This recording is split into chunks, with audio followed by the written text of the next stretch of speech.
Welcome back if you were with us yesterday, and for anyone that's new, welcome to the party here. We're going to talk about GSA schedules. It's a three-part series, and as Curtis mentioned, this is recorded, so you guys should also have a copy of the slides. I'm going to run through some information that we actually covered yesterday, but I've kind of slimmed it down and condensed it because I feel it's important and also important to repeat. So some of the first couple slides I'm probably going to go through a little bit quick. Please feel free to type in your questions. But today the bulk is really the requirements within the proposal and how some best practices on completing the proposal. So let's go ahead and rock and roll here. Our agenda. Some of this, again, like I said, will look similar to yesterday, but we're going to spend the bulk of our time on the requirements and the GSA platform and next steps. Okay, so a little bit of background again, so you know who I am. As I mentioned yesterday, I do have maybe a couple more gray hairs today and some more wrinkles to speak for the 20+ years I've been in the federal contracting sector, primarily providing consulting services. I actually did work for some companies that were selling to the government, and that's kind of where I got some experience being in your shoes, and decided that my skill set was better utilized in the consulting world and helping companies like yours navigate through the complex federal contracting sector. Like the Veterans Affairs, we also have a YouTube channel where we have over 700 government contracting videos. They are all absolutely free. If you're having a hard time navigating on the YouTube channel, if you hop over to our website, which is just my name, jenniferschaus.com, there's a tab there called webinars, and you can pick the topic that you want to learn more about, and we've got plenty of videos. I'm based in downtown DC. Most of my team is in the DC metro area. And our main focus is helping companies get onto the GSA schedule, as well as the VA schedule, which is used for medical supplies, medical services, and the FedLink contract vehicle, which is through Library of Congress. Our newsletter, we're almost, I think, up to 34 when I looked this morning, subscribers. Comes out every Monday, and we'll give you information about government contracting news, as well as events, webinars that we're hosting, educational opportunities. Doesn't cost you anything to get on the newsletter. Here's some screenshots of our YouTube channel, as well as the link and the newsletter up right hand corner in yellow. You can just sign up for that. Again, absolutely doesn't cost you anything. Who is GSA? Who are we talking about today? General Services Administration. They are non-appropriated, meaning that they do not receive taxpayer or congressional funding. They do oversee the Federal Acquisition Service, the section that we're talking about of GSA. Over $65 billion in transactions. So there's a lot of money running through the schedules program. It's very important to find out how that relates to the service, product, or software, the solution that you are providing. So GSA actually gets their money from another, we'll call it division of GSA called PBS, Public Building Service. They are the largest real estate or landlord in the for the federal government. And then through the schedule holders. The schedule holders, meaning the GSA schedule holders, pay GSA either on a quarterly or monthly basis, depending upon how you're set up. What I call a GSA schedule tax. It's going to be on the next slide. It's called the industrial funding fee. It is 0.75% of your GSA schedule sales. If you have no GSA schedule sales, you pay GSA nothing. If you have 5 million in GSA schedule sales, you pay them 0.75% of 5 million. GSA as a whole, including the Public Building Service and their fleet division and the multiple award schedule and their technology transfer service, has about 12,000 employees, give or take. Their annual budget is significant, and at the helm, there is a political appointee that goes through congressional approvals. So here's the tax that I mentioned, which is one of the ways that GSA gets their revenue. So if you are not bringing in any money through your schedule, you're actually costing them money, and they will boot you off the schedule. We'll talk about that a little bit later in the requirements. We went through this in a little bit slower pace yesterday, but I just, again, feel it's worth repeating just to get us to the point that we're going to cover today. So GSA schedules, what are they? It's only a marketing tool. You absolutely do not need this to sell to the government. You can just have your business set up and registered in sam.gov, and you can compete for any RFP, RFQ that you see. You do not need the GSA schedule. Can it help you? The answer is it depends. And I'm not an attorney, and it's a very common legal answer to questions, but it's going to vary based on your company, your relationships, your pricing, where you are in the life cycle of government contracting. But the best way to describe what a GSA schedule is what I would call just a vendor shortlist. Companies that have been approved and have jumped through some hoops and filled out some forms and meet the basic requirements to be on this list. This list is perhaps not short, and you've got almost 20,000 companies listed on the schedule. It's a mix of large, small, women-owned, veteran-owned, hub zone, and all the other checkboxes. And the benefit is that the entire federal government has the ability to purchase off of the GSA schedule. So there are also contract vehicles within other departments. HHS has their own contract vehicle, OPM, NASA SOUP, DHS, the list go on and on and on. So the most important thing that I mentioned yesterday, and I'm going to repeat it again today, is that you use data to make decisions, do some research, find out who buys your solution, how much, how are they purchasing, are they using the GSA schedule, are they using another contract vehicle, is it going to set-asides, is it going full and open competition? And then once you have your answers there, that's then should dictate how you spend your time, your money, and your resources. But being on the GSA schedule, again, it does make it easier for the federal government to purchase from you if that is how your prospect prefers to purchase.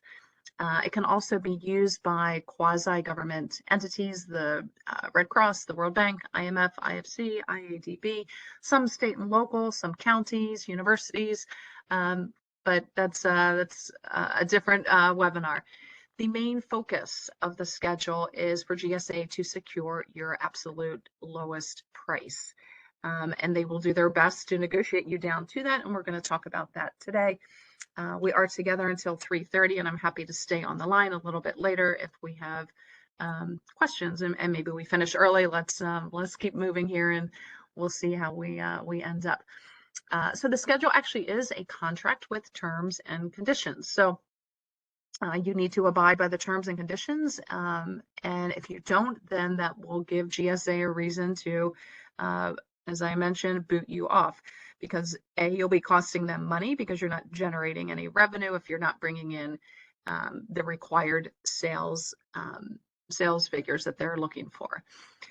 Once you get the initial award, your contract is good for a period of 5 years. And then beyond that, you have the option periods, the renewals, and those are also 5 years. So in essence, it's a 20-year contract, start to finish, as long as you maintain the terms and conditions and you're compliant with all of their requirements. Unlike, let's say, the 8A program, you can actually, I'll say, reapply to get back onto the schedule. Usually they will nudge you around year 17 and a half or 18 to start the paperwork to apply and kind of renew your 20-year, not really renew, but make an application for a new schedule. Okay, some of the terms and conditions include this sales quota. So for the full 5 years, first 5 years, you need to bring in a total of $100,000. That is per your schedule. It has nothing to do with the special item numbers that we're going to talk about later. So if you have one special item number, or if you have 10 special item numbers, that quota is still $100,000. Years 6 through 10, 125. And the subsequent renewable periods also 125. So the total that they're really looking for is 475 through the 20 years. If you're not meeting that, or if your sales pipeline doesn't have projections for those numbers before you get onto the schedule, then I would stop and pause and ask yourself, why do you want to get onto this schedule? Having the build it and they will come strategy does not really work, and we'll talk about some of those numbers in a moment, which that moment has come. The build it and they will come, 60% of the schedule holders, so more than half, have absolutely no sales through their schedule. Why is that? Somebody either sold them something that they don't need, or they decided to get a schedule and then start the sales and business development process, which in my opinion is backwards. So don't be a company with the zero sales. And there are a variety of websites that you can go to download this information for the section that or the special item number that you want to pursue. So if you're providing IT professional services, you can get a list of all the schedule holders that have that same special item number and look at the number of companies that actually have zero through their schedule.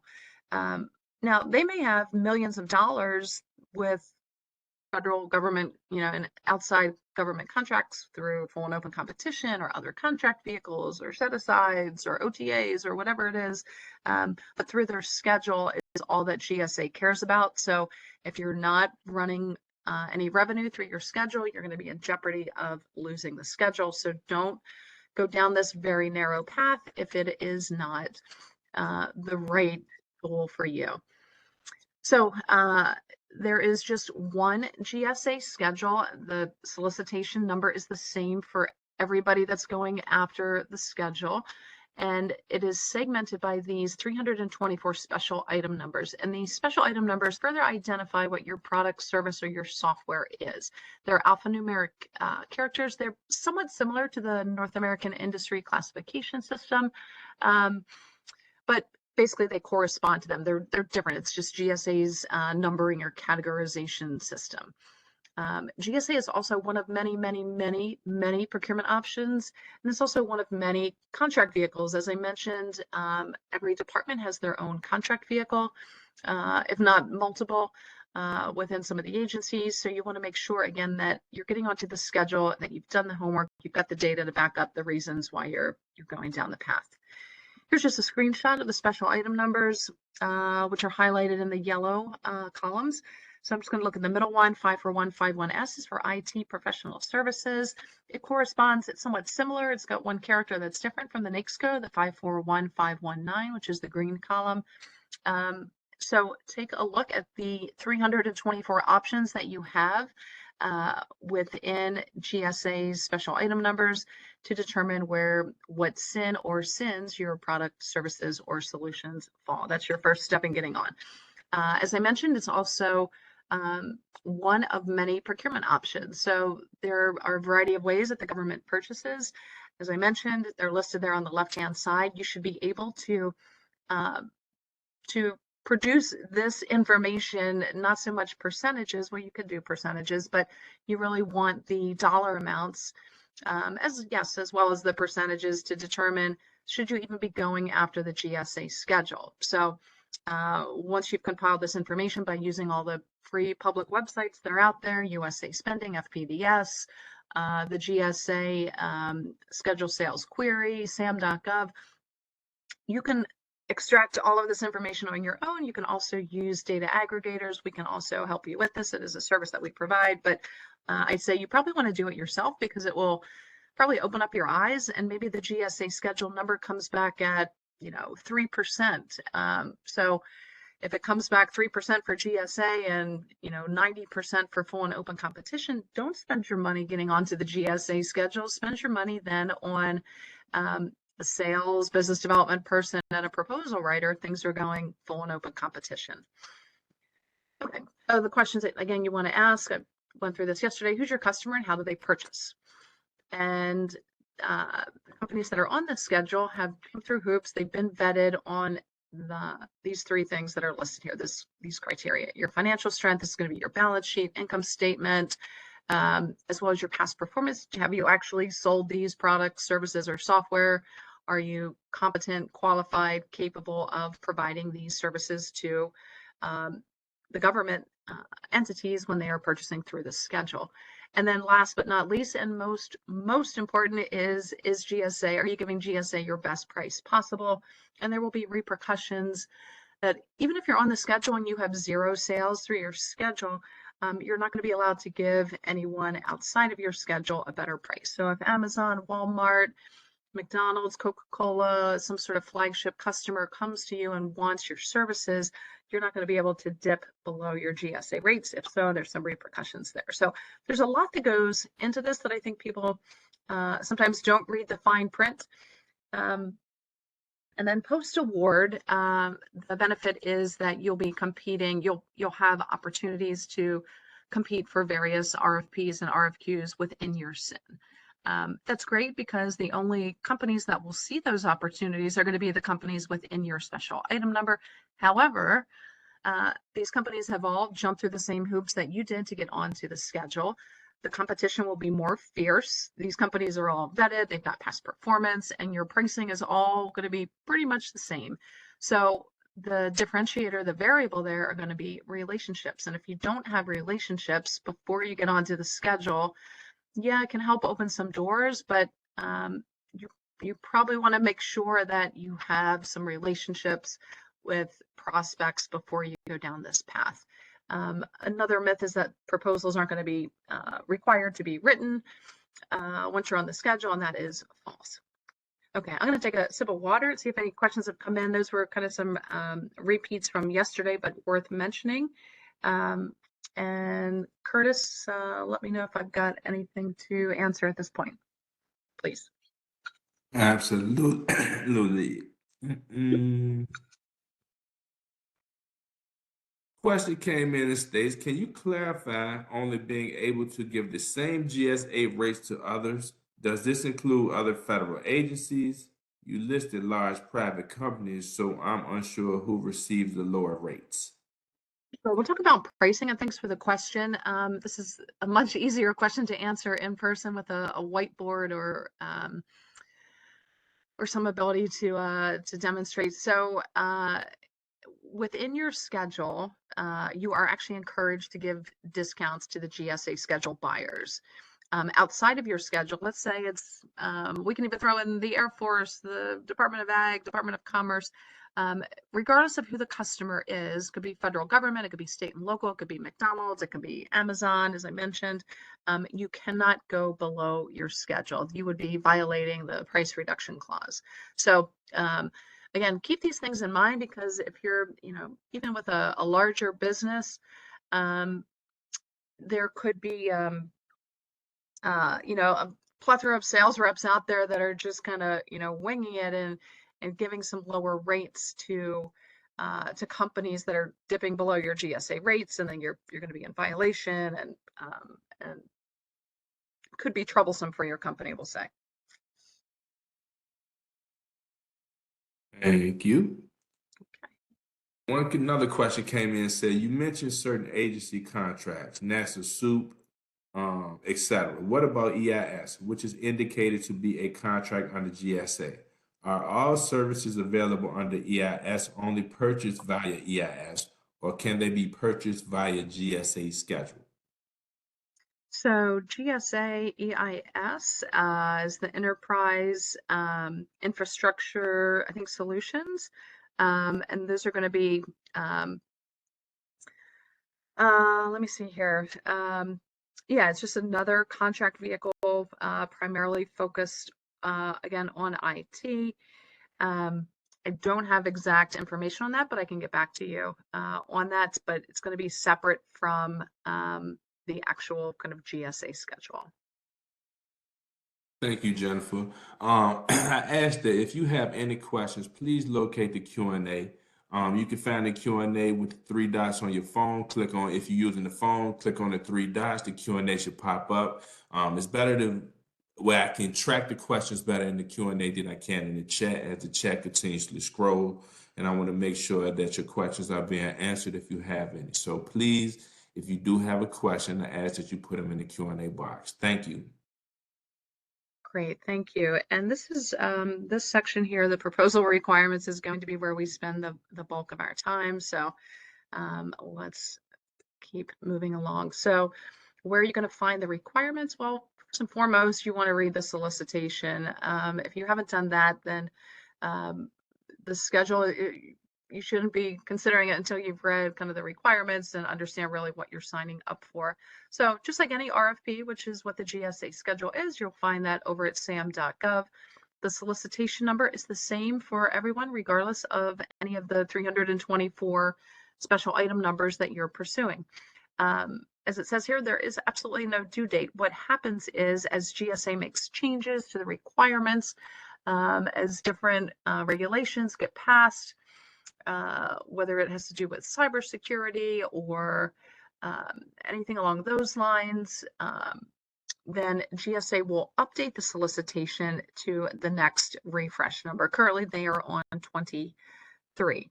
So again, you go to sam.gov, you find the solicitation, and just copy and paste from the slide here, and then all of the documents that are required for the proposal are all there. All the spreadsheets, all the templates, everything that I'm going to go through today is there. So if you're frantic to get my slides and get the forms, again, they're all on sam.gov, like any solicitation, and you can find them there. This will just make it a little bit easier.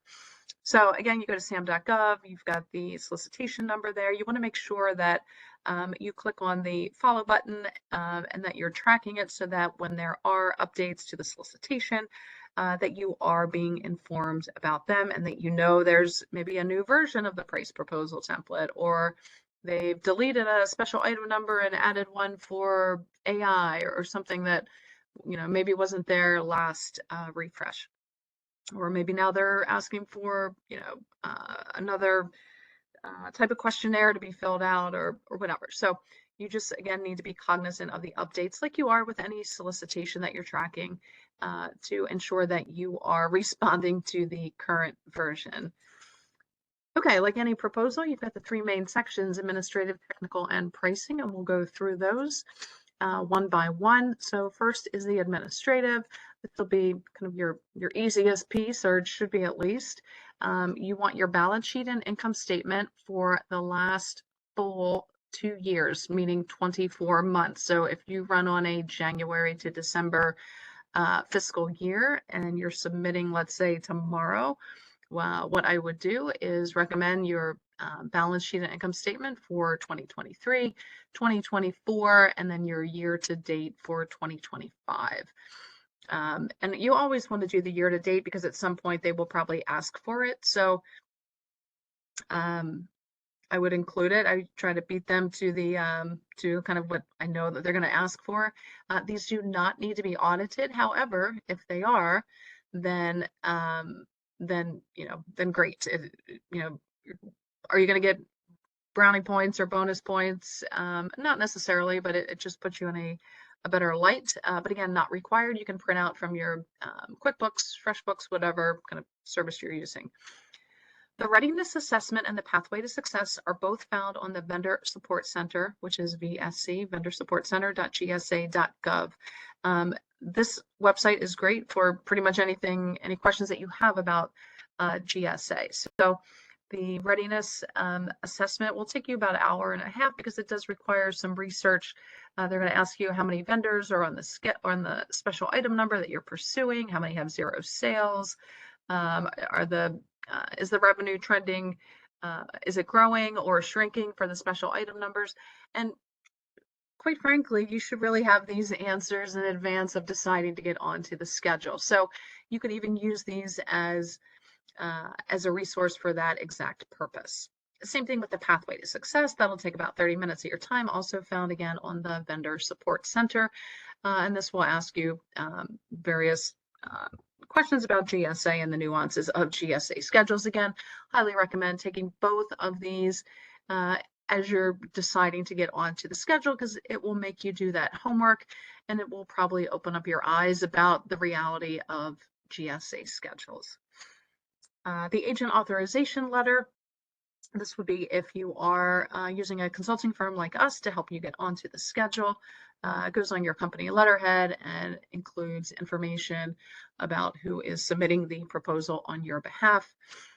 Your cover letter should include kind of all the details. You can include the GSA checklist here as well. And then your SAM record will get uploaded into the offer. You want to have both the FAR and DFARs, and you want to make sure that your NAICS codes, when we looked at that spreadsheet of the special item numbers, that they align to the special item number.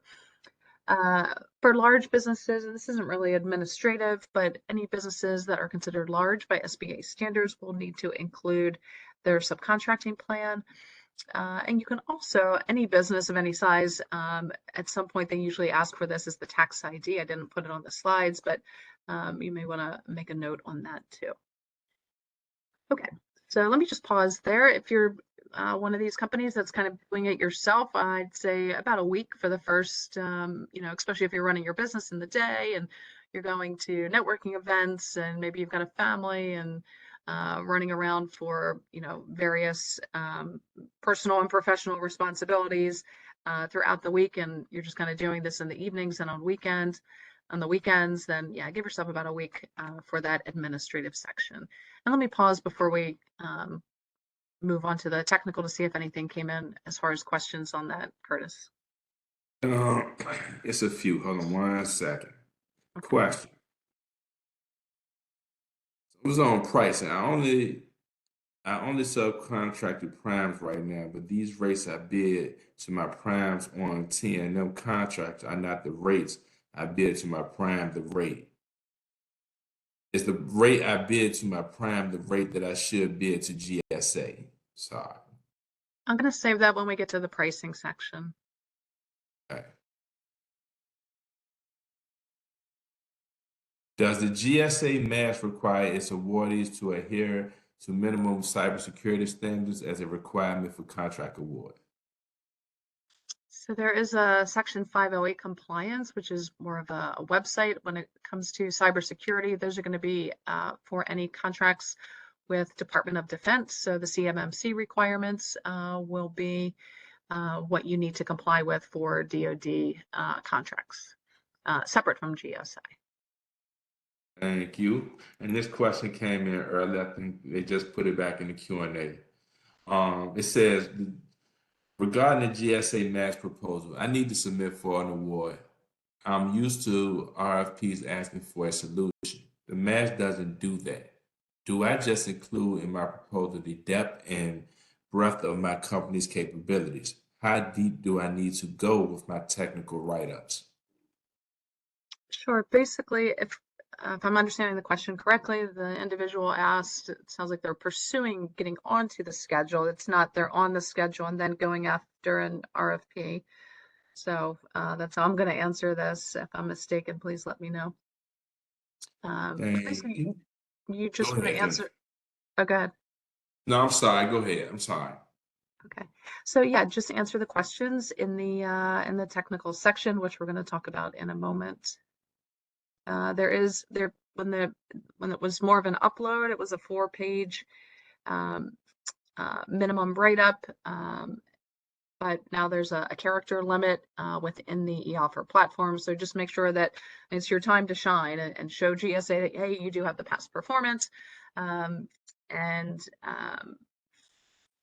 so, yes, you just want to elaborate there on your capabilities, your past performance, and how great of a job you did. And really, again, just it's your opportunity to shine. Thank you.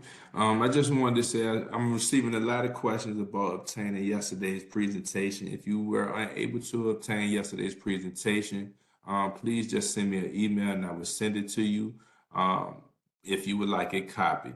But the presentation that went out yesterday, where the message that went out, you have to actually click on the link. And once you click on the link, go to the archive page of part 1 of GSA Schedule. And that's where you can locate the presentation on the VetBiz page. Not sure if the recording is up yet, but it should be available soon. Just got to go back and check with the communications team. So just to answer you guys' questions, a few, if you did not receive part 1 and you would like to receive part 1, please just send me an email or put your email in the chat, and I will actually send you part 1 of the presentation. Thank you. Go ahead, Jennifer. All right. Thank you, Curtis. And again, thanks everybody for anyone that's just joining us now. Okay, so that's the administrative section. Now we're going to talk about technical, and then we'll get into pricing. So if you have questions about pricing, just try to hold them until I cover the material, and it might actually answer your question. or may not. And if I need to repeat something or go back to a slide, I'm happy to do so. Okay, technical section. There's a couple components here, the corporate narrative and the quality control. We've also got GSA questionnaires and then specific requirements for each of the SINs. When we talk about, I'm going to go back up to the top, corporate narrative and quality control. These are GSA forms or questions. They each have about, I don't know, 7 or 8 questions each. I'm going to show you them on the next slides. And in the past, there used to be, when this was an upload, there used to be 2 pages each as far as maximum amount of content that you could write. So 2 pages for the corporate narrative, 2 pages for the quality control. Now it is a character limit. But again, this is your opportunity to set yourself apart from other companies, to explain, you know, why you are the best at what you do, and a little bit about your company history and your motivation for being in business, and you know, all of that. And the quality, same thing. Like, why is your company, you know, the top shelf company versus another firm?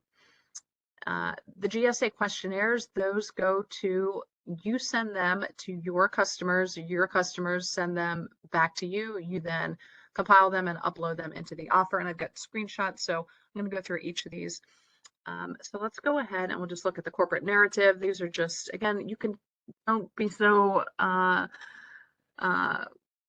was gonna say neurotic about, you know, having these slides and getting these questions, because they're right in the GSA e-offer system. They're in sam.gov with the solicitation, but these are some of the questions that I'm not gonna go off and read to you, but you can certainly see the level of questions that they're asking you. And again, respond as thoroughly as possible. Don't exceed the character limit. Don't give them fluff, give them substance. Let them know that you are a credible company with that has, you know, all of the expertise and capabilities, that you've got a good accounting system, you're organized, you know, all of that. And there's really no trick questions in here. Same thing with the quality control. I used a bigger font here. Sorry for the last slide. But basically, who's in charge of your quality control? What are you doing to handle any potential problems? You know, what sort of processes do you have in place? And, you know, you should have some sort of methodology in how you work with your clients, how you respond again to these, any sort of hiccups that happens. And so you should have some sort of sophistication to your quality control. Be sure to answer all the questions. Again, there are no trick questions here. Give them substance and not fluff. Questionnaire, again, you can find this in sam.gov. And again, make sure that I would highly suggest as a best practice before you send it to your customers to make sure that your customer is happy. This literally will take them, I'm going to say, less than 2 minutes of their time. They're just kind of filling out the check boxes. The top portion needs to be absolutely complete. So make sure that that you fill out the top portion for your customers. Make it as easy as possible for them to get this back to you. So again, do as much of the work for your customers as possible without obviously filling out the section on where they evaluate you. The SIN narrative. So all of these 324 SINs, there's going to be a couple SINs that have their own nuances. And although I've been in this kind of GSA game for 20+ years, I do not have the 324 SINs memorized. So if you send in a question or ask me about a particular SIN, I may not have the answer. Again, the answer is going to be found in the solicitation on sam.gov with the required documents. All SINs are going to require at least one contract that's relevant to the work that you are proposing to GSA. The contract can be commercial, it can be government, it can be state and local, it can be education, it can be with a church, it can be with the government, it can be with anybody. A contract is a contract is a contract. So with that being said, these are the questions that they are going to ask you. And again, in the past, there used to be a 4-page limit for this one. The copy of the contract should have the statement of work. It should have signatures, dates, and the dollar amount. And what else do I want to say here? And the contract should have at least 12 months completed. If you're at 9 months and you're submitting, the month after, that's fine. Or if maybe your contracts are only, for 2 or 3 months, that's fine too. But you want something substantial. And again, most SINs require just one contract and narrative. And there are some SINs, again, with their nuances, that will require two narratives, two contracts, and some additional documentation, and actually some additional questions. But what you see here on the screen are the basic questions. Again, you can get this from the solicitation on sam.gov. Type in the solicitation number, and that will take you to all of the documents that you need. And then there are attachments for each of the SINs, and you will find the various nuances there, any additional hoops you need to jump through, any additional information that you need to provide to secure that special item number. Okay. And then, so again, with that write-up, you provide a copy of the contract, which hopefully has the statement of work, the dollar amounts, and signatures, both signatures on it. For anyone that's providing products, you will need to ensure that your products are Trade Agreement Act compliant, meaning that the countries of manufacture for your products are not on a excluded list. Also, Ability One, which is part of Department of Justice Unicor, if they are manufacturing any products that you are not allowed to put them onto GSA. And then if you are a dealer, reseller, distributor, and you're not the manufacturer, then you'll need a letter of supply from the manufacturer. And let's go ahead and see what these things look like. TAA, so countries that are not TAA compliant: North Korea, Iran, Argentina, Russia, like the usual suspects. But you also want to make sure that you have a way to monitor TAA on a, let's say, monthly basis is probably what GSA will be most satisfied with. If you're looking for more information on TAA and a list of those countries, I've got a video there on FAR Part 52 on trade agreements. Ability One, you want to hop over to the Ability One.gov website. Again, they are part of Department of Justice, but they're also, I guess, kind of a quasi-independent agency. You want to make sure that the products that you are providing are not the products that Ability One is providing. And you need to make sure that you've got a mechanism in place to monitor both TAA and Ability One. Okay, the letter of supply. This is, again, if you are a dealer, reseller, distributor, and you are not the manufacturer, I would highly encourage you to run this past your manufacturer before you decide to get onto the schedule, because they may not be happy with some of the language in this letter. Again, this letter can be found in the solicitation at sam.gov. And again, make sure that that basically you have this on their company letterhead, signatures, dates. The date needs to have a heartbeat within 1 year.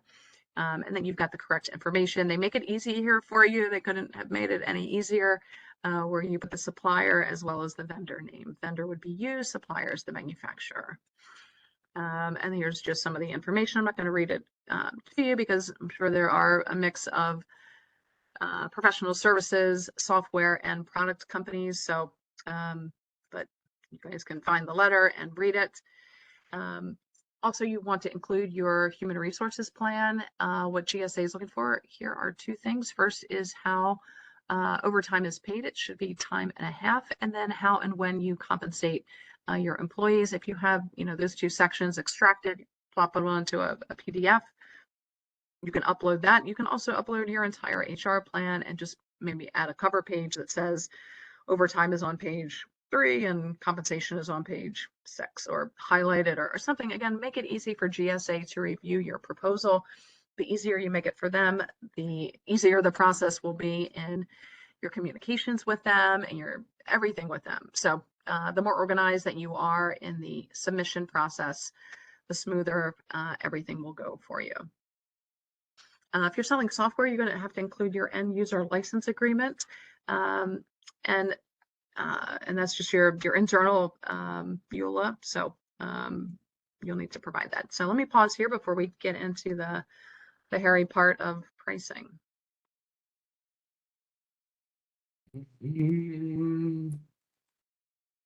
Hold on, Jeff. Let me see. Okay.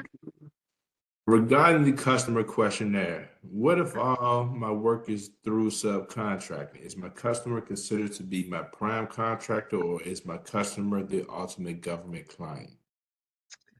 So your customer will be who pays your invoice, so the prime contractor. So they can vouch for the type of work that you've done, and that's where it should go.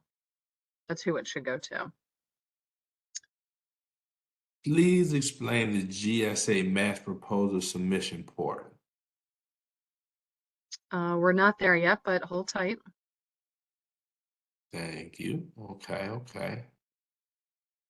If I select send for software, does the letter of supply have to be for software that has been sold prior? So if you are reselling software, you'll need a letter of supply, but if you are the developer of the software, then you will not need that. You'll need to read the, there's, I think about three, if not, I think at least three special item numbers for software. So it depends on the type of software that you're providing. Okay, that's it for now. Okay, thank you. I Thank you. appreciate that. Okay, let's go on to pricing. I think we're okay with time. So if you were with us yesterday, I said it at least 3 times yesterday and maybe just once today, but let me repeat it. GSA's goal is to obtain better than or equal to your most favored customer. And that is the whole impetus of this GSA schedule. I'm not going to say it's like the cheapest guy in town type of contract vehicle, but that is really where the majority of the emphasis is. So if your company is not mature enough as far as where you've been in business long enough to have some flexibility with your rates, where you can kind of dip down a little bit and still be profitable and still stay in business and still pay your employees the rates at which that you've agreed to, then, like I said, timing is really kind of everything here. So the main focus of GSA is to get your absolute lowest price, and they will push and push until they get your lowest price. That will be your awarded rate. And then once you're on the schedule, your GSA rates are a price ceiling or a not to exceed rate. So you're actually going to be encouraged to give discounts off of that. Does that sound attractive? Probably not. So I'm not saying that to scare you. I'm just saying that a lot of times companies that are young and are acting as subcontractors to primes, where the prime is just dictating rates to them and the sub is just licking it up because they want so badly to be in government contracting. And so their margins are super, super thin. And that's the bulk of your business. Well, you're going to have to disclose that to GSA, and GSA is going to want that rate or lower. So again, maybe timing is not right, but you're doing a good thing by getting educated about the process, and then you can start working towards, in the future, if you have potential clients that want to buy from you through the schedule, then you know a little bit more than you did earlier. So just keep that in mind. We're going to talk about how GSA defines most favorite customer and the information that you have to disclose. So as you put your proposal together, and we're going to look at those forms in a moment, GSA will conduct, as I mentioned, I think yesterday, 2 litmus tests. The first, they're going to say, who are the discounts, the standard discounts that you gave to any of your customers? And these discounts could be to let's say you've got 10 labor categories or 10 different items that you're selling, or 10 different types of software offerings. And each of those line items maybe has a different most favorite customer. That is fine. Or maybe you just do a blanket. We always give 20% discount to education organizations and universities, or we always give 8% discount to nonprofits and associations, or we always give a 12% discount to Northrop Grumman, or whatever it is. So it could be a category of customers. Category again would be the associations, the nonprofits, state and local categories, or it could be a specific customer. We always give 8% discount to Northrop Grumman. So, and you may have, for some line items, you may have categories, other line items, you may have a company name, and sometimes maybe you don't give a discount. Your price for your widget is $100.03, and you always charge $100.03, and you've never discounted it, regardless if somebody purchases, you know, quantity of 100 or a quantity of 1. And that's fine. So, so just know that GSA is looking for the standard policies that you have in place, and so you'll disclose that. We'll talk about the form that you're going to put that on in a second. And then the second litmus test that they're going to conduct as they're reviewing your proposal is, how do you stack up against the other GSA schedule holders within your particular special item number? So if you're providing IT professional services under 54151S, and you've got a systems engineer and you're proposing to GSA a rate of, I don't know, $150, and let's say you're discounting that by, I don't know, a significant amount. Let's say your regular commercial rate is $200 an hour. You're like, wow, I'm giving them a huge $50 discount. But if all the other schedule holders have a rate of, let's just say for that same job title, same education, same minimum experience, if the other schedule holders have a rate of $100 per hour, GSA is going to say, okay, great, you're giving us a discount, but we can get this systems engineer with a bachelor's degree and 5 years of experience for $100 from 98% of the companies that are on this particular SIN. So that should tell you 2 things. Number one, do some homework before you decide to get onto the schedule. How do your prices stack up against the other schedule holders? Is this going to put you out of business by being on the schedule? Or do you have enough volume, meaning enough volume of customers that are going to buy from you through the schedule to make up for the very, very, very thin margins that you're most likely going to have on the schedule? And there's no blanket answer. It depends. You know, every company's pricing and pricing methodology is going to be different. So you need to do that homework. And I've got a section in here that has links to places that you can go to look at the GSA schedule holders pricing. So just keep that in mind. So those are the 2 main litmus tests, and that should really be your homework to determine should you get onto the schedule or not. In addition to how much revenue is even going through the schedule for your services. Okay, so GSA, again, that part of those litmus tests is, what are your standard discounts? I'm just going to start on the box on the left. And again, these are just part of your policies, part of your, maybe it's on your price sheet, maybe it's on your invoices, your staff knows about this, your accounts receivable knows about it. Your sales reps know about this. It's kind of built into your system, your policies and procedures. So those are the examples: 10% to nonprofits, 15% to state and local. And I probably should put another one on there, just like a company name. We always give a, I don't know, 8% discount to Amazon or University of Texas. So standard discounts are in play for GSA negotiations. So anything that's non-standard, so these are your one-time spot discounts. You gave it to win the business. Let's say there was an opportunity to bid for work with, I don't know,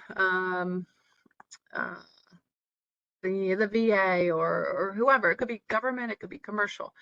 And you just gave that one-time spot discount. As long as it doesn't make up the majority of your company revenue, then that's not in play. So maybe when your business first started out, you were discounting just to get clients and get the past performance. We gave a one-time spot discount to Northrop Grumman of, I don't know, 30%, which would be kind of outrageous, just to win the business. And that was just a one-time thing. It happened, I don't know, let's say 3 years ago. You're still going to have to disclose that. I would encourage you to disclose it, but now maybe your rates have gone up with that client. or that client maybe no longer exists as a client for you. And again, it was just a one-time, one-off thing. It's not something that's, again, part of your practice. You're required to disclose it, but GSA is not going to use that as leverage in the price negotiations. The only thing they're going to use for negotiations are going to be your standard discounts. And again, maybe there are some companies on here that don't discount anything. Like they just say, these are the rates for our widget, or these are the rates for our services. These are the rates for our software. We never discount. Standard discounts, we can also get into, there's a form, it's terms and conditions for quantity or volume discounts. And again, GSA will want equal to or better than. So if you're selling, usually product companies have something like this, depending upon, excuse me, what the product is, but, and even software, like 1 through 10 licenses cost, I don't know, $1,000, 11 through 50 licenses cost $2,000, or some sort of schematic like that.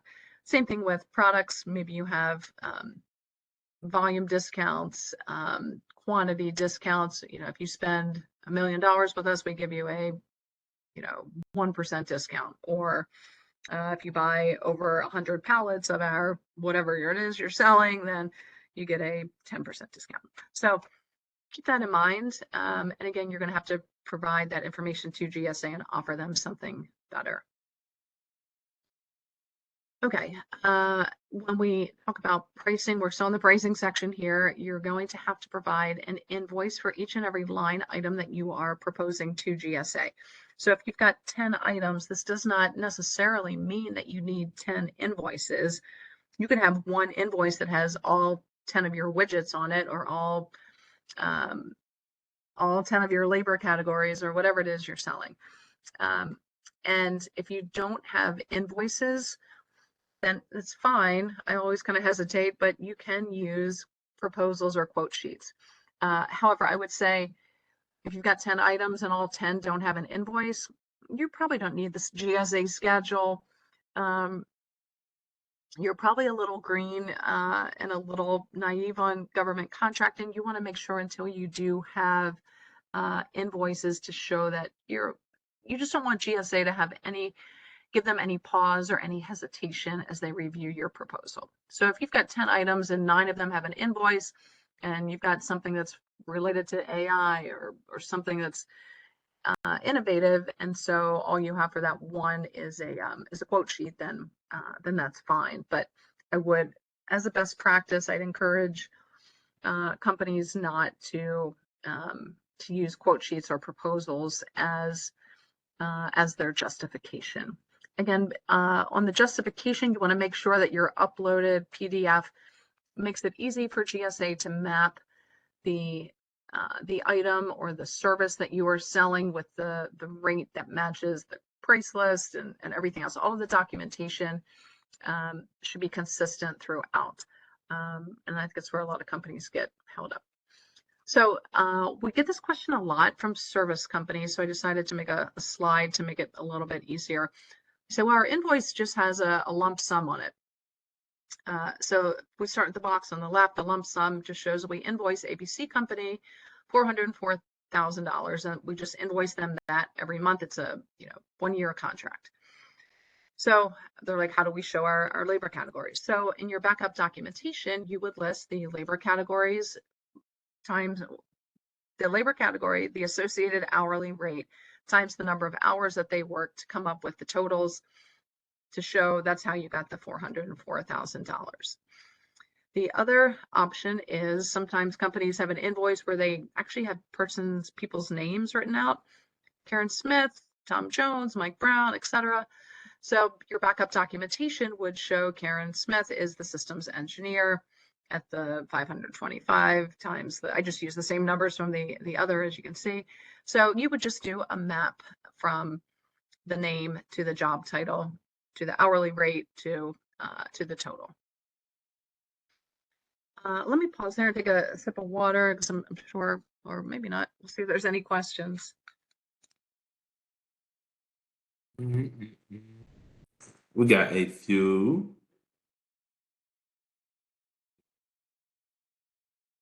You ready?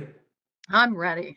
If you are looking to exercise an option to extend with price increase request after your first 5 years of a GSA contract, what are possible resources that might assist with completing the RFM price adjustment spreadsheet?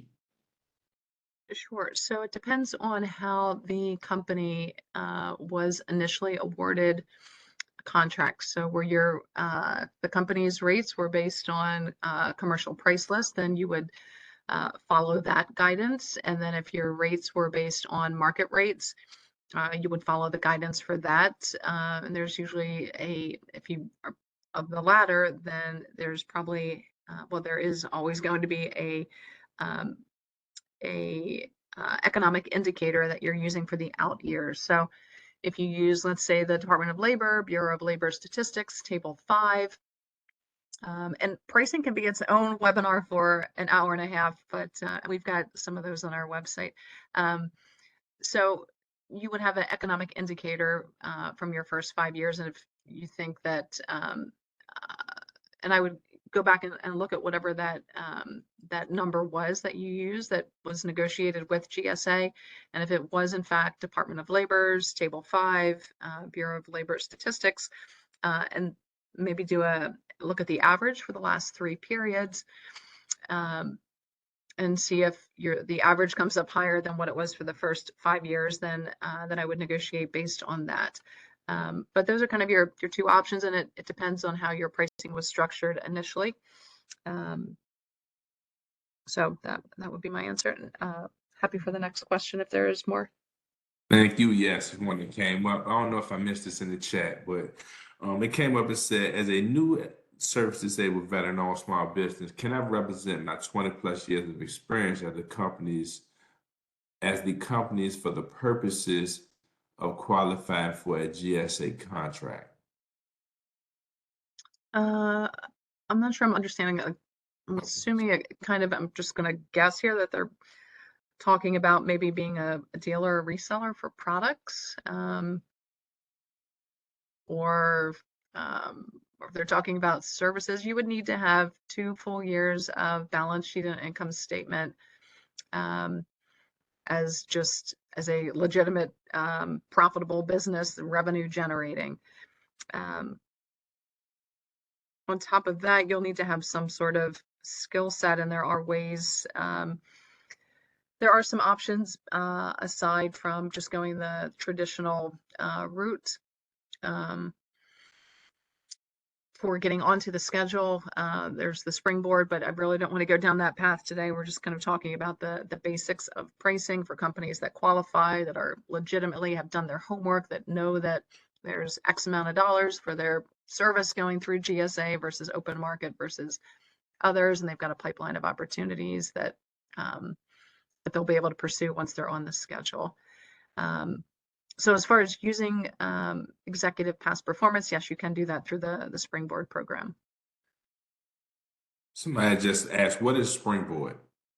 Yeah, that's again for the companies that don't meet all of the requirements and can bypass some of the requirements. So again, don't want to go down. That's another webinar. Thank you, Jennifer. Did we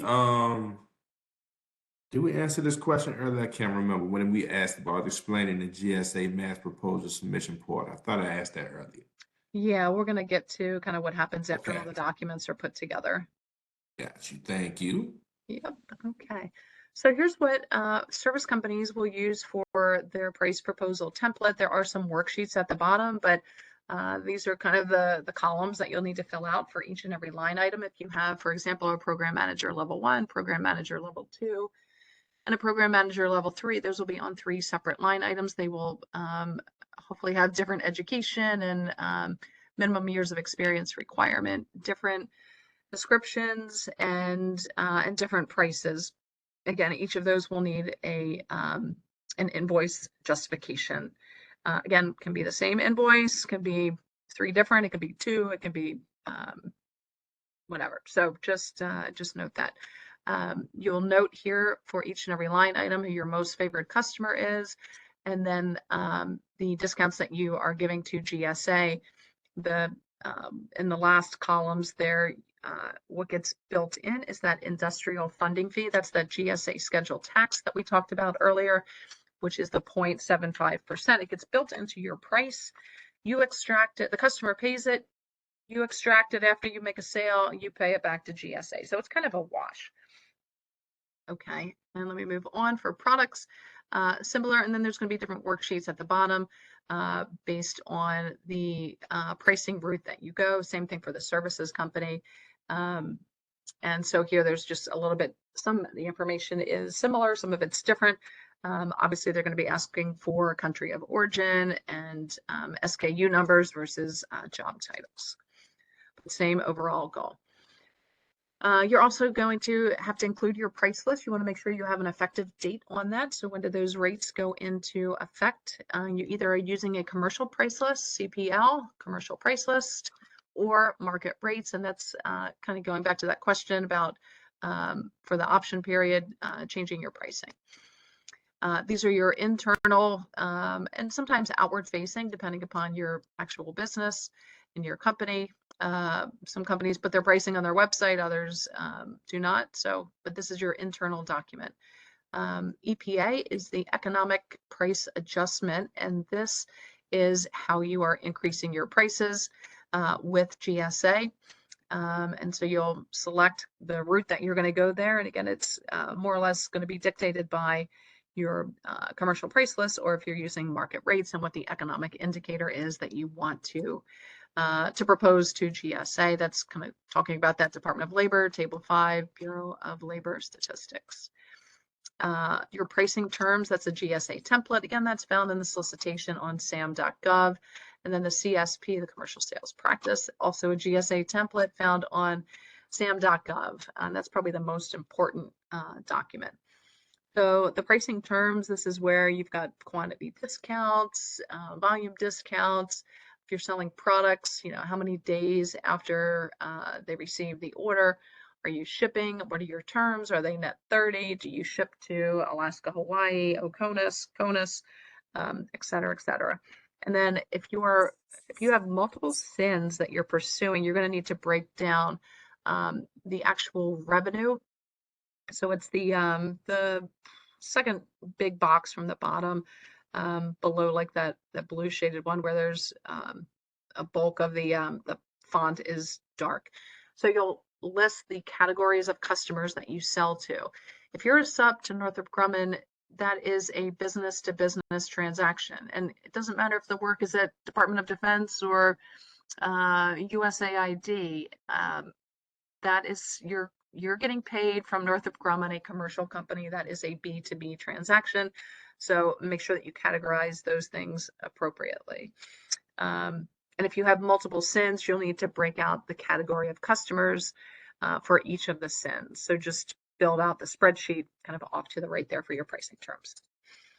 Okay, most important document is the CSP. It's actually built into the GSA eOffer platform, which I'm going to show you some screenshots of in a moment. But some of the things they're looking for here are your last fiscal year sales only of the items that or services that you're proposing to GSA. If you've got a landscaping business and you also do, I don't know, IT services, but all you're going to propose to GSA are the landscaping services, you only want the revenue from the landscaping listed there.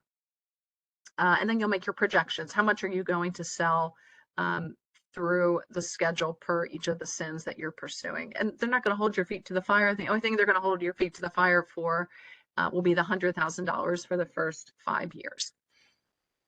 Here's where comes into play where GSA wants equal to or better than your most favorite customer. So basically, number 3, you want to say yes, that you are giving GSA your best prices. Again, standard discounts. You'll see it there in the top line based on your written discounting policies. Standard commercial sales practices.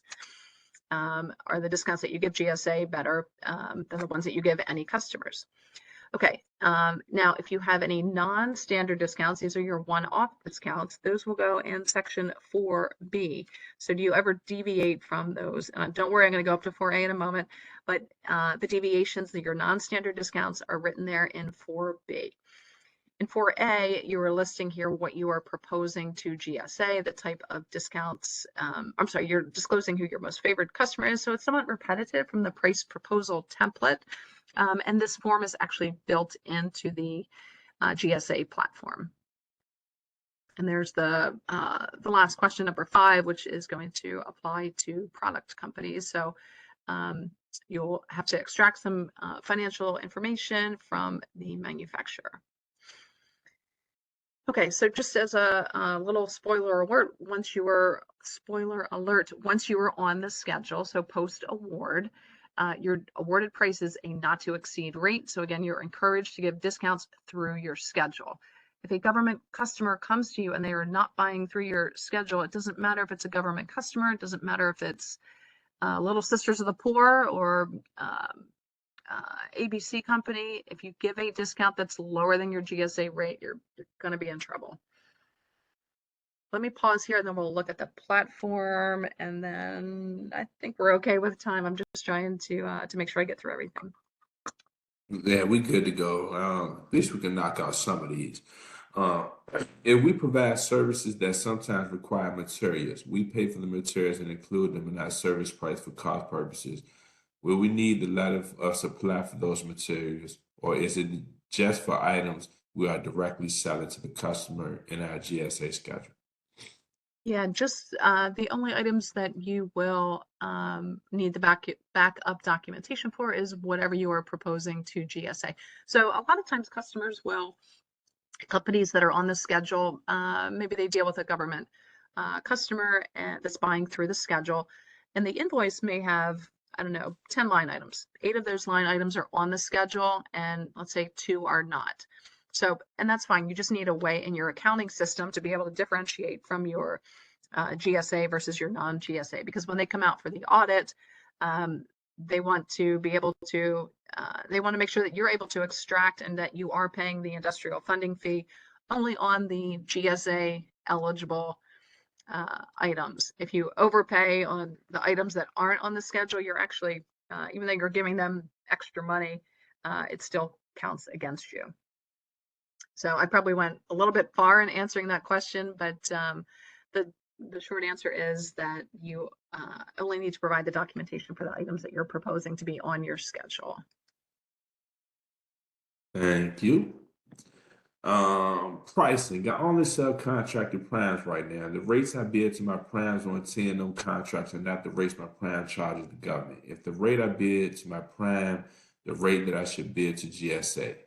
If they are, I may not be competitive, especially if GSA wants me to discount off of that.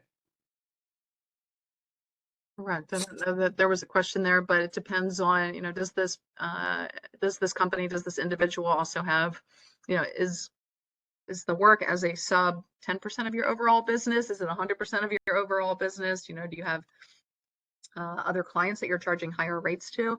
If those rates are the bulk of your business, then yeah, GSA is going to want equal to or better than. Thank you. And we have a few more if you want to continue, and then we can knock the rest of those out once you finish. Okay, you want me to keep going then? Yeah, you fine. Okay. Okay, let's keep moving. And thank you guys for the questions. I appreciate it. I know this is not exactly fun material. It's kind of dry, so let's keep going. So the GSA platform is called eoffer.gsa.gov. Anybody can go to it. You can go to it right now if you want, or you can wait 19 minutes until the webinar is over and check it out. What you would do there to upload your proposal, now that you've got all your documents lined up, is enter in your company UEI, you upload your documents, and submit your offer. It sounds like a piece of cake. Will give you gray hair, I guarantee you. So here's what it looks like. You click on the second box, prepare an offer. If you're already on the schedule, let's say you change your company address, you change your company name, you want to add a SIN, you want to change a price, you want to delete a labor category, you want to delete a SIN, then you would click on submit a modification. And then if you're reporting sales, you can use the FAS portal there. But here, our next slide here is kind of what it looks like. as you go into the abyss, and your company name will show up, as well as the solicitation number and then the refresh number. If GSA makes, again, an update to the solicitation, to the proposal, to the solicitation, that number is now going to say refresh 24. So you want to make sure that you are submitting to the correct refresh number, because again, if they're on 24 and they've changed the template for the price proposal template, and you're using one from refresh 23, sometimes they can actually reject your offer, and you don't want to do that and then have to start over again. So just be cognizant of that.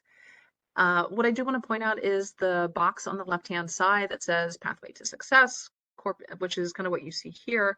And we would have been on the this call up until 6 o'clock or 7 o'clock tonight if I showed you all of the screens in the portal. But you would then, the corporate information, that's actually pulling from sam.gov. So if your sam.gov is incomplete, make sure that you update that first and foremost. There's a couple things there that you'll need to ensure are checked off that map and match to what you're going to check off here in GSA. Negotiators, it's going to be people within your company, as well as if you're using an outside firm like us to help you with the submission. The available offerings, this will be the special item numbers, your standard, and once you complete a section, the whole will be covered then in black, and it means that that section has been completed. And I'm making it sound a little bit easier than it is, but your standard responses, that is going to be your corporate narrative, the quality control, the questionnaires, the solicitation clauses. These are going to be, that's going to be the information on clauses, on some of the FAR clauses that you need to adhere to, as well as kind of remittance address, point of contacts for compliance, marketing, etc. The provisions, more of kind of just a flow down from some of these clauses.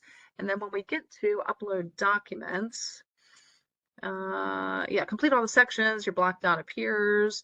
And as I said, most of these sections are built into the platform, so that commercial sales practice, the corporate narrative, quality control, you're actually kind of copying and pasting your answers into those. When you get to the upload documents, what I usually do, even though the CSP, corporate narrative, and quality control, and all these others are built into the platform, I usually have them uploaded as just a backup into the upload document section. And here's kind of what the upload document section looks like. So there's a list of anything with a red asterisk is absolutely required. And you can see that these are things that we've all talked about in the past. It's sorted in here alphabetically. Most companies will have a lot of documents that go in other. Don't give them anything that they're not asking for. Like, you don't need to upload your quality control plan because you've answered that in the quality control section. But other will be just repetitive, reiterating the, again, corporate narrative, quality control, that sort of thing. Just they have backups. And these are things, subcontracting plan, that's for, again, for large businesses that any business that's considered large will have to parse out a percentage, and there's various forms there to upload. And I would also suggest, as best practices, we always do this for our clients, is to send them screenshots, do a final quality control check to make sure that somebody with fresh eyes is looking at your offer before you click on submit. You want it to go in as clean and lean as possible. Save all your documentation. You click the submit button. What happens next? Here's kind of this is estimated timeline, okay? So if you get something before or after this, that's fine. And sometimes it happens. Sometimes things happen really fast, but again, these are just kind of averages. And this may change in a month, a week, 3 months. The numbers may vary. So usually within about 24 hours, 1 to 24 hours, you're going to get an e-receipt. The person that submitted it will get that. As I believe the authorized negotiators get that as well. Within sometimes 1 to 30 days, sometimes longer. And I've got some examples of sometimes longer. You'll get a welcome letter from GSA, and it just says, Susie Q is going to be reviewing your proposal, and you'll hear from that person in the coming days with questions. What usually happens then 30 to 90, sometimes 120 days later is GSA sends an email with what they call clarifications. It's just kind of a Q&A period. These will have a deadline. So the only people that will get these clarifications will be your authorized negotiators. So make sure that, if the person that's submitting your proposal is getting ready to go out on maternity leave, that you've got other people that are checking their email pretty regularly and are on high alert for correspondence from GSA. They may send you an email on Tuesday morning and it's due Thursday morning. And clarifications, an example, they could ask for an additional invoice. They could say, hey, just yesterday we had a new refresh that came out while your offer was still in the system. And so please put your pricing into the new price proposal template. And sometimes the clarifications are, one round of questions. Sometimes it's more than that. It just depends on, again, on how clean your offer is and what you've submitted or not. Shortly thereafter, once the clarifications are resolved, GSA will move to what's called the price negotiations. And for every single line item, they will ask for additional discounts most of the time. You can counter offer and say, well, no, we found 3 other companies that are selling the exact same labor category within our SIN that have the same job title, same minimum experience, same minimum education, and and they all have higher prices than ours. So this is where if you've done this the right way, meaning you've done your homework up front, you've done the research, then the price negotiations, you're ready. You've got your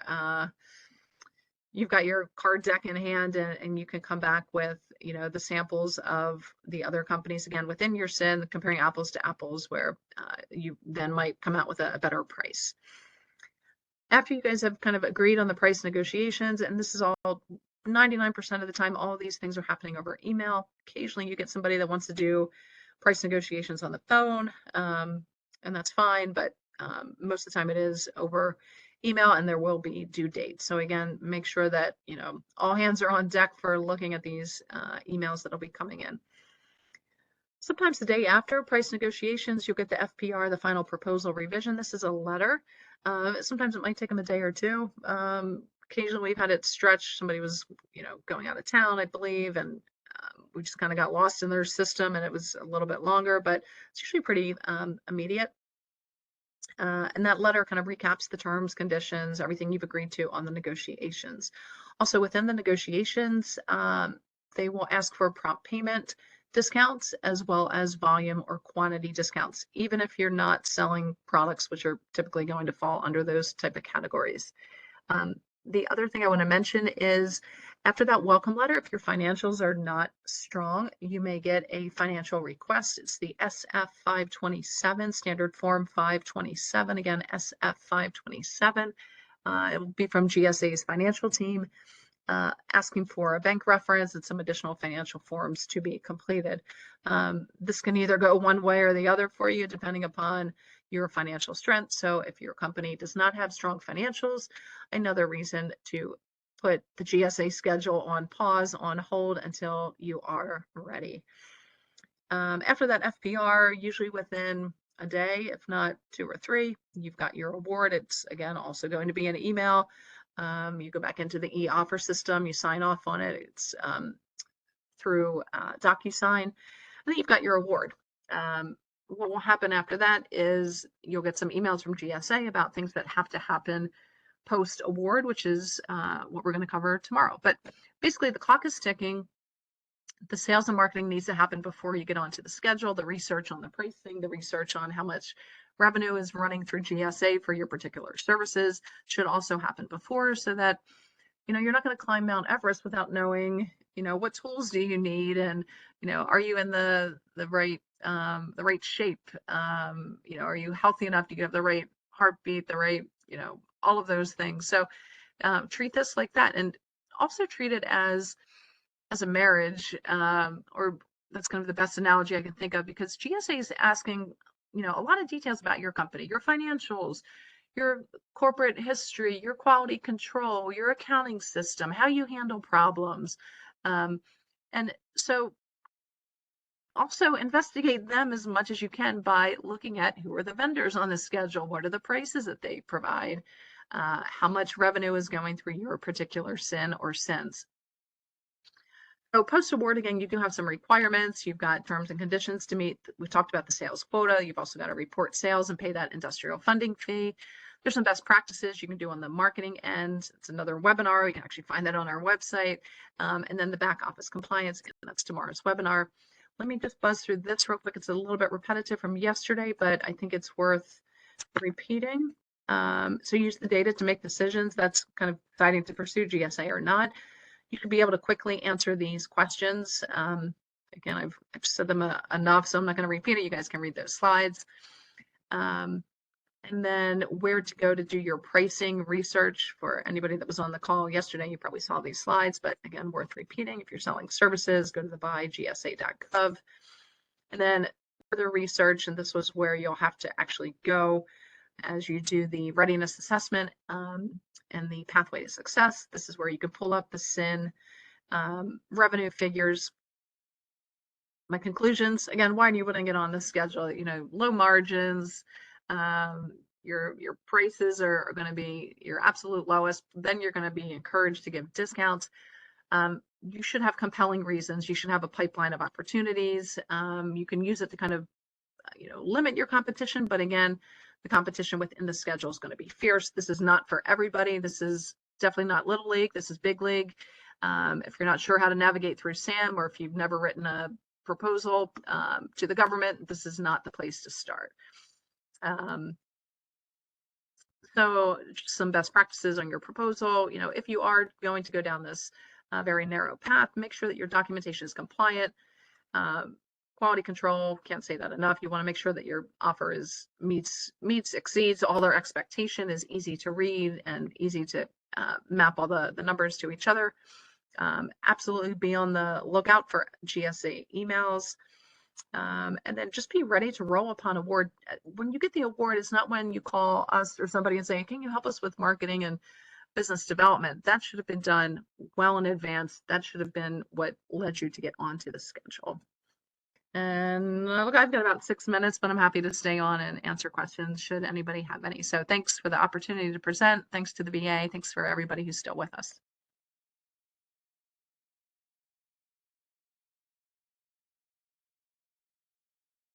Curtis, not sure if you're still there or if any questions have come in.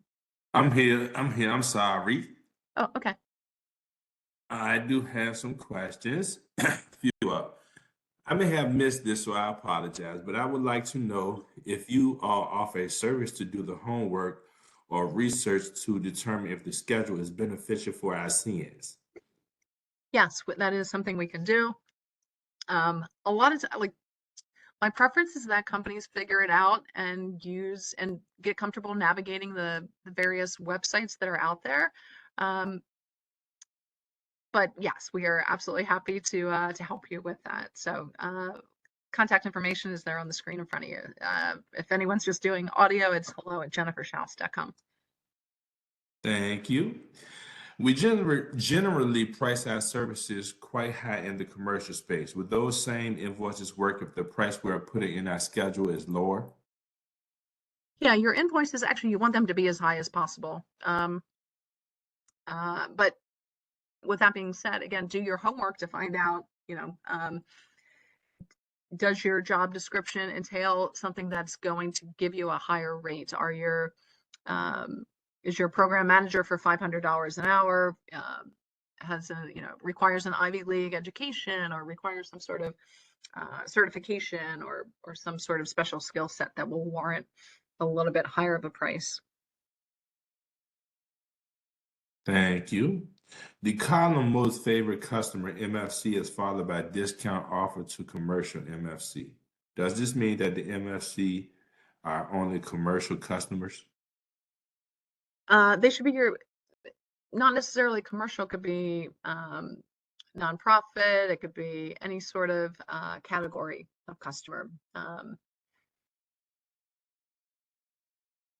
So even if it's federal government, let's say you always give a discount and you're not on the schedule to, I don't know, State Department, then you would list them.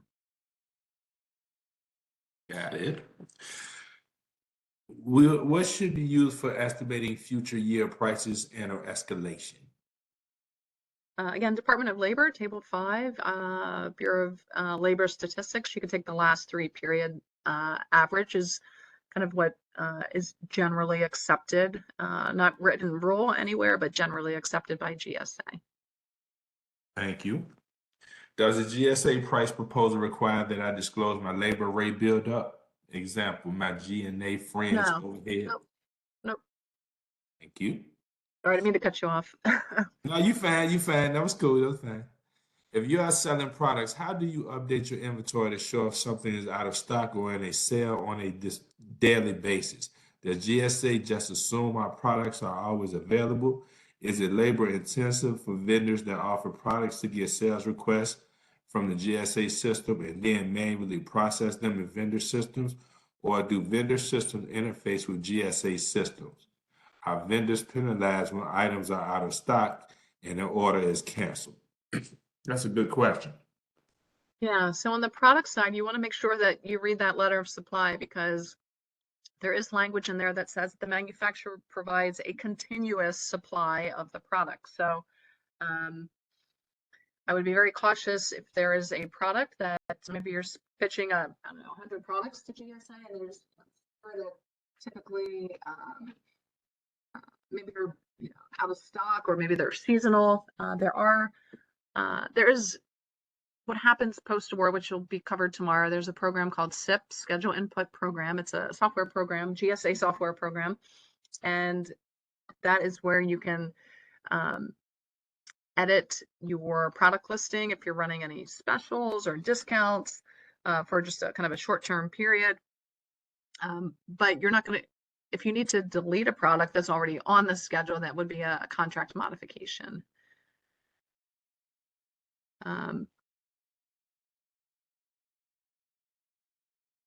So yeah, I would just caution you to be very selective when putting products onto the schedule that are, well, if something's discontinued, then you would make a modification and remove it. But if it's something that's a little not always in stock, then I always err on the side of being conservative and just making sure that everything is just clean and you've got the right kind of tools in place. Thank you. All right. Does the GSA proposal require that I disclose my labor rate buildup? All right, we answered that already. No, yeah. Down the line, is there any specific system software required for accounting, invoicing, GSA, or is something as simple as QuickBooks okay? QuickBooks is fine as long as you are able to differentiate from your GSA sales versus your non-GSA sales. Does the GSA want to see access to lines of credit or cash reserves as proof that I am, if I'm awarded a contract, that I'm in a position to pay my expenses before the government pays my invoice?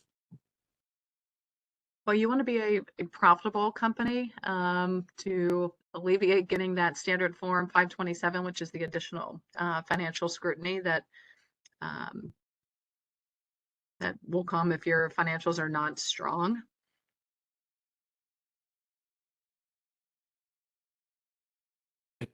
What should be used for estimating future year prices and or escalation? Again, I would do some research on the GSA site, and then if you're the Department of Labor, Bureau of Labor Statistics, Table 5, the last 3 periods average is what's generally not written, accepted. Thank you. And the last question. How can we get ahead of the SIN and schedule analysis link? Say that again. How can we get how can we get a hold of the SIN and schedule analysis link? Analyst link. Yep, it's in the slides. So I think Curtis, you're gonna send those out, I think. Yes, I'm gonna send it out. Yes, ma'am. Awesome. And the last question, since it just popped up, what is What is the sanction of not meeting the lowest price? What are the implications would be with my GSA scheduling account? Can you say that one more time? I'm sorry, I kind of feel like I missed the first part. I think he's saying, what is the sanction of not meeting the lowest price? What what is the implication? What implication would be with my GSA scheduling account? So I'm just going to answer this how I'm trying hard to understand. If they want to rephrase, I'm happy to stay on the line. If you're on the schedule and your rate for your widgets or your service is $100 per widget, $100 per hour, $100 per user license, and you give ABC company knocks on your door one day a rate of $90, you will have to disclose to GSA, oops, hey, we gave somebody a rate lower than our GSA rate. What will happen typically is you're then going to be required more or less to lower your GSA rate to that same rate. So it has implications even if, let's say, you don't do any business through GSA, and you don't want to go down that path unless you really understand exactly what you're signing up for. So again, I'm not trying to scare people. I just want to make sure that you're going in eyes wide open. You know exactly what you're signing up for. You understand the repercussions, the implications, the sensitiveness of the pricing, the cost of doing business, meaning, you know, you're going to have back office compliance people. We'll talk about that, sales and business development, the level of effort to get onto the schedule. You know, is there really return on your investment? With thin margins, you're going to need heavy volume. And, you know, do you have, you know, 4 to 5 prospects in your pipeline that have told you, hey, yeah, we want to get on the schedule? Awesome. Thank you, thank you, thank you. It is past 3:30, and I do respect everyone's time, so I appreciate everyone attending today. Thank you, Jennifer, for completing this wonderful presentation. I hope everybody come tomorrow for part 3, for the finale. And please, after this is over, please take the survey. Let us know how we did today. You will see strongly disagree first, so please take your time filling out the survey. If you do think that is strongly disagree, then that's fine. But if not, just to let you know. But anyway, I hope everybody have a wonderful day. Thank you once again to the participants, Jennifer, and the wonderful presentation, and we'll see you tomorrow. Sounds good. Thank you, Curtis. Thanks, everybody. Thanks to the VA OSDBU. Appreciate the opportunity. You're welcome. Have a good day, everybody.